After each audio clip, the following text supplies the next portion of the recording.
নোয়াখালীর ভয়াবহ বন্যার পানি নামাতে কোম্পানিগঞ্জের মুসাপুর রেগুলেটরের 23টি গেট খুলে দেওয়া হয়েছে। সেখানে প্রতি সেকেন্ডে 750 ঘনমিটারের বেশি পানি নিষ্কাশন হচ্ছে। তবে বৃষ্টিতে পানি বৃদ্ধি পাওয়ায় জনমনে আতঙ্ক দেখা দিয়েছে। মুসাপুর রেগুলেটর দিয়ে আমরা দেখতে পাচ্ছি ব্যাপক পানি নিঃসৃত হচ্ছে।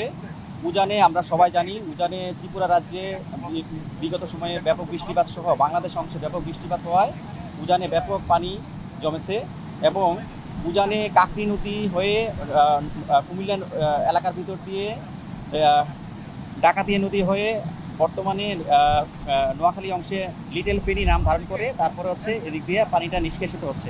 আমাদের 23টা গেট খোলা আছে। ইতিমধ্যে 23টা গেট দিয়ে প্রতি সেকেন্ডে প্রায় 750 ঘনমিটার পানি বাটার সময় বাইরে হয়ে যাইতেছে।